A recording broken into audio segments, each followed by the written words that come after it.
Over the past few years, it feels like BMW is a car company on a mission to troll us. Look at the designs of their recent cars. Some of them are hideous. But if you're a proper petrol head, you'll remember a few years ago, they committed the biggest crime ever. They turned the 1 Series from a fun 6-cylinder rear-wheel drive car into just another front-wheel drive Golf rip-off. It was deeply depressing. But BMW said they did this because they reckon 99% of normal buyers can't tell the difference between a front-wheel drive car and a rear-wheel drive car anyway. I reckon that's rubbish, and to prove a point, I brought along a racing driver. Hello. Now, this car represents a proper BMW, and it is rear-wheel drive, and I have been known to say right-wheel drive as in correct wheel drive, because the engine powers these wheels, which is arguably better for handling, because the rear wheels do the acceleration and the front wheels do the steering. Now, there is the potential for a very large transmission tunnel running all the way through the car, which can eat into passenger space, but it's going to be more fun to drive and handle better.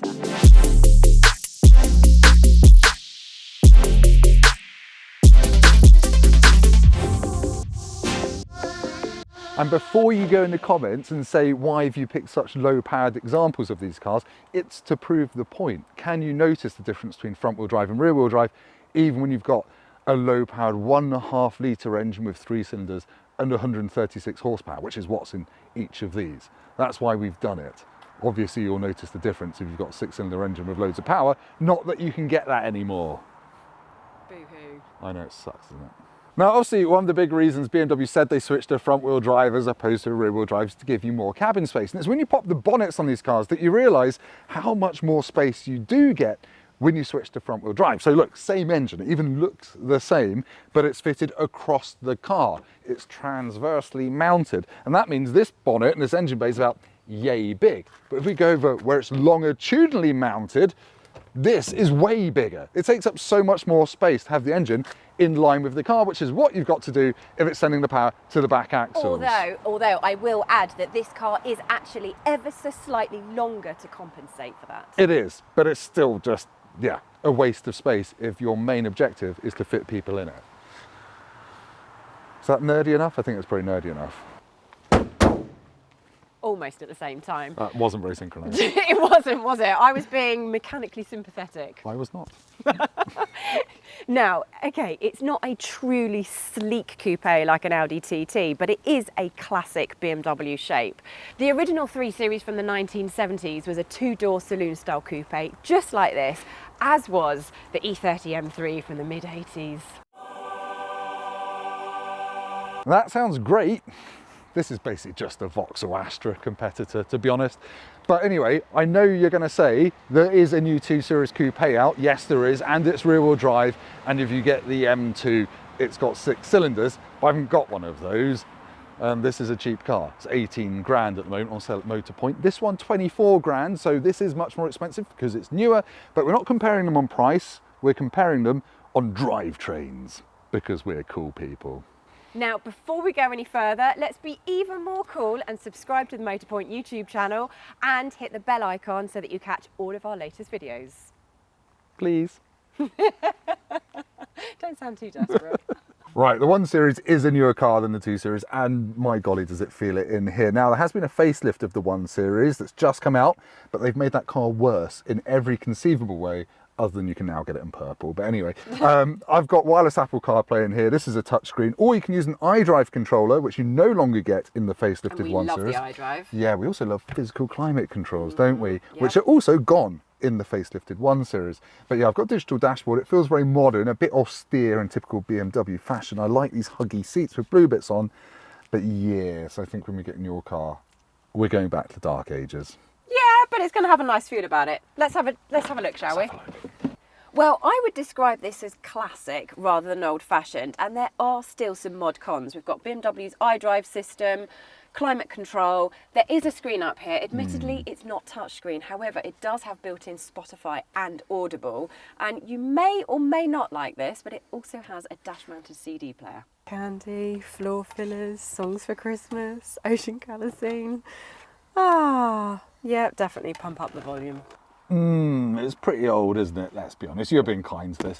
Got a manual handbrake, great for skids, as is rear-wheel driveness. You've got a nice thin steering wheel though, before BMW made them the same thickness Exactly. as that. And a low slung driving position, which is always a winning driving position, and very comfortable supportive seats. But it is a lot more cramped in here, and I know we're not comparing apples with apples here because this is a 2 Series coupe, not the old 1 Series hatchbacky thing.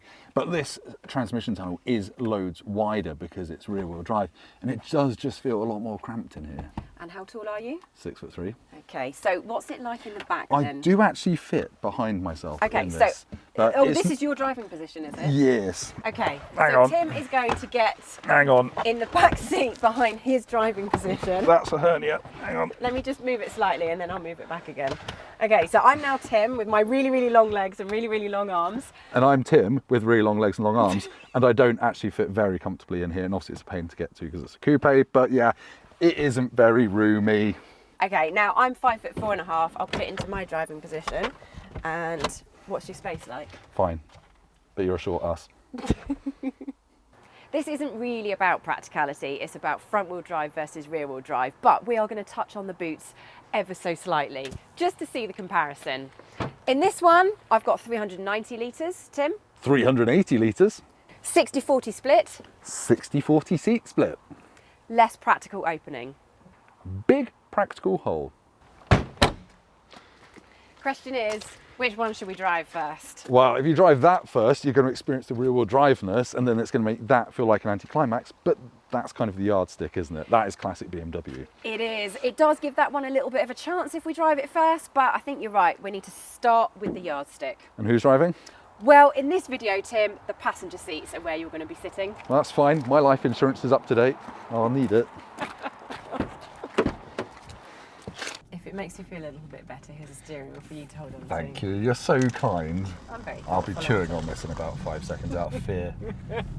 Right, we're in a rear-wheel drive BMW. You're in a gravel car park and you've not done a skid yet. I'm quite disappointed. Oh, there, you can feel it's rear-wheel drive already. You can feel it's rear-wheel drive, it just don't quite have the power for the back end to step out significantly. Okay, so you can feel it as soon as you get on the road there, that you're being pushed out of that corner rather than being dragged out. Yeah, and you notice it in the wet a lot as well. So front-wheel drive car will scrabble and spin its tyres up. This will put you in a hedge. Well, they do say that front-wheel drive scares the driver and rear-wheel drive scares the passengers, or front-wheel drive is going through the hedge forwards and rear-wheel drive is going through the hedge backwards. But it's funny that you can feel it even as a passenger. Like, even just out of that car park, you can sense the back's not moving much, but you can feel yourself being pushed from the back. Exactly, yes, because that power going to the rear wheels, the front, all it has to think about really is steering, isn't it? And we've only got 136 horsepower in this car. It's not a fire-breathing M car, it's a mini engine, basically. It is. And you being here, you are my stat man, aren't you? What's the 0 to 60 on? It's just under 9 seconds, which is the same as the 1 Series, near enough, give or take a couple of tenths per second. So yeah, rear-wheel drive tends to get off the line neater as well because it's not scrabbling, and you know, leaning the car backwards as you accelerate, you get more weight over the driven wheels, but with 136 horsepower, you're not going to notice that. It's not earth-shattering power and performance, no, granted. However, if you do enjoy driving and you like that classic BMW driving dynamics, then this is the car to go for. And I know you can't say this yet because you've not driven it yet, but it'd be interesting to see how the 1 Series' steering feels as well around a couple of bends, given that the front wheels in this, they've only got to steer. They don't have to power the car as well. Exactly. Now, I do appreciate that there is a little bit more space for passengers in the other car. However, if you want to enjoy getting from A to B, then a little bit less passenger space is a very small compromise to make. And I was thinking earlier, this, yes, it's only a 218i, and that doesn't have much cachet in terms of the badge. But if you are a young person, or any person really, looking for a car that's a bit more interesting than something like a Golf diesel or a Golf GTI or something, for similar money, with less power, genuinely try a low-powered rear-wheel drive car. You'll learn so much about driving, and you will feel it, and it just feels more interesting and makes driving more involving. Absolutely. Than another blooming hatchback. What was BMW thinking, honestly? Anyway, shall we go and drive the Mini in a dress? Let's go and try. Sorry, the 1 Series. The 1 Series. I almost said that as well. See, if you're a proper racing driver, you would have turned stability control off there and just tried to spin it around on the spot. But I don't think we're going to do that on hot, dry tarmac. I'm not going to do that to with this much power. Yeah, because Motorpoint well. are going to sell this car, so I want to look after it. But I'm Yes. going to do this little hill climb because I tell you what, this is really satisfying, even with not that much power. I know. I drove this very briefly earlier, and I thought this is a cracking, massively overlooked car. It's fine. And also, when it snows, go and find an empty car park, and you'll learn so much about car control and stuff rattling in your door bins. I really hate that. I drove around the Nürburgring on one of the tourist laps, and there was change in the central console and stuff in the door bins. It drove me mad. I hate driving quickly in cars when there's stuff in the boot and it's your stuff, and you know it's getting smashed to smithereens. Oh, it's so annoying. What were isn't you it? driving around the Nürburgring? A BMW, actually. A The very first car I drove around the Nürburgring, just on the passenger laps before I raced there. I raced there in a BMW M235i, and I drove on the passenger laps in a 3 Series diesel. But still, rear-wheel drive. Exactly. And in fact, you raced there in M235i. It's quite cool. It is, isn't it? I was going to say, that would have been one of these, but more Sort of. interesting, more powerful. Yeah. Anyway, 1 Series, let's go and do that. Okay, so we noticed driving out of this car park with the 2 Series, we noticed it straight away, and yeah, I can feel it. I can feel the torque steer, even with less power. I can feel the torque steer. Yeah, it's just the steering's not as nice, is it? As soon as you accelerate, you don't get the same sensation that you do in the rear-wheel drive car. Exactly. I mean, by all means, if you are gentle on the accelerator and protecting those MPGs, then you probably won't notice. However, if you're driving at all spiritedly, then you will. Yeah, and that's the thing. Both these cars will get 45 mpg, so you're not getting a massive increase in mpg by going front-wheel drive. It feels like any other car, doesn't it, really, now? It hasn't got anything special about it. It's not got any excitement for the driver in the same way that a rear-wheel drive car has, Exactly. even a low-power one. I mean, the steering wheel is a little bit bigger and a little bit thicker, which is not quite to my liking. Yes. However, the steering feel is nicely weighted. It's just when you put your foot down, or when really just driving normally, it just doesn't have that same level of interest and engagement that the 2 Series has. Totally agree. And I should point out that in terms of rims, steering rims, if you get the new rear-wheel drive 2 Series, you still get a fat rim as well. So that's just a True. modern BMW thing, which Yeah. is a shame. I always whinge about it.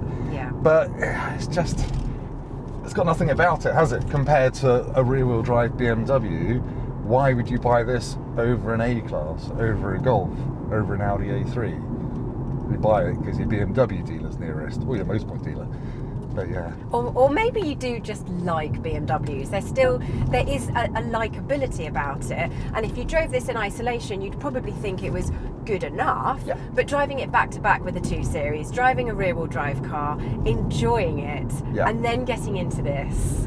And yeah, it doesn't make this a bad car. It's still a good car.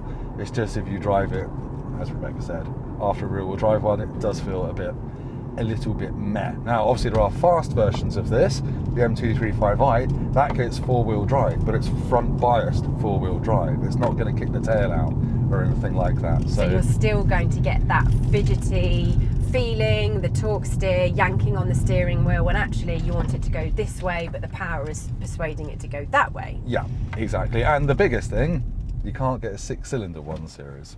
You can get a rear-wheel drive 6-cylinder car. The proper Got 2 Series straight coupe. six. And that's the other thing, the 2 Series is a blooming stupid invention, because you've got a 2 Series Active Tourer, Grand Tourer, a Grand Coupe, which is front wheel drive as well, or 4-wheel drive, and then there's a rear wheel drive one, but it's a completely different car, but it's got the same name. BMW sorted it out. You just ran out of numbers, that's what you've done there. Now we're going to replicate our hill climb and see what this one feels like. Okay. Come on. I mean, it's still fun. Yeah, It's just not the same level of And I have fun. to say, this 3-cylinder engine's pretty smooth for a 3-cylinder engine as well. It hasn't got that real lumpiness. And it feels pretty brisk. It does feel pretty brisk. I can still feel it in the steering wheel. I can still feel it slightly pulling and just slightly dissatisfied that it's having to do 2 jobs. Yeah. Power the wheels and turn. And I've noticed when you drive the 128 Ti, which is the most powerful front-wheel drive 1 Series, it's it's got 265 horsepower. That is all over the place. That tugs you this way and that way over bumpy roads. So, yeah, corrupted steering. But it's just interesting to know that That bird was so close. you nearly killed that pigeon. I didn't though. We would have kept it in. But do you think 99% of people would notice? That's the thing. If you're watching this, you're in the 1% because you're watching car videos on YouTube, which makes you a nerd like us. So you would notice. But to the average person that walks into a BMW dealership and just says, give me a nice BMW, I reckon they probably wouldn't. But Yeah, it's a difficult question to answer that. yeah, so maybe BMW did the right thing. You've got more space being front wheel drive, but the driving, which is what BMW is known for, has suffered a bit. I know what car I'm going to take home, Exactly. put it that way. That sounds like a conclusion. What we should actually go and do is stand in the forest and do that again. That's a good idea. Let's do that.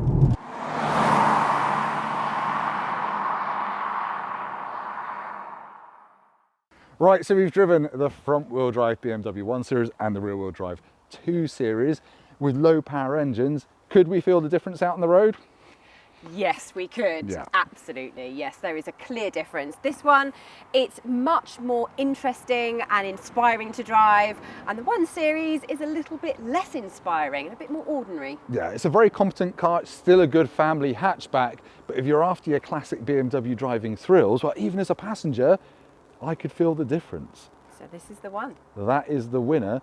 So yeah, BMW, you were probably right. I think most people won't really notice the difference, but one thing to consider is when it gets very wet and cold on British roads, you did used to see quite a few rear-wheel drive BMWs facing the wrong way, but stick winter tyres on them when it gets cold, below 7 degrees, and you will avoid most of that. There we go. We've also filmed a road safety video at the I same was going to say, time. that was almost sensible consumer advice, considering this video had a plastic steering wheel in it. I think we've done quite well. I'm going to drive this one home. Yeah, I'm going to go and take this back to Motorpoint and get in a proper car. Let's go to Superb.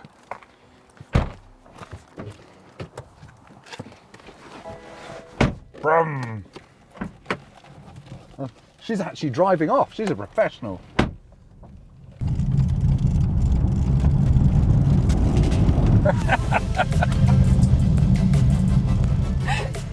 And if we keep that bit in, that's actually why you buy a rear-wheel drive car, for knobbing about in car parks. Thank you, Rebecca Jackson. That's made my day. You're welcome. My pleasure. Didn't need this after all. It's a bit sweaty in here, isn't it?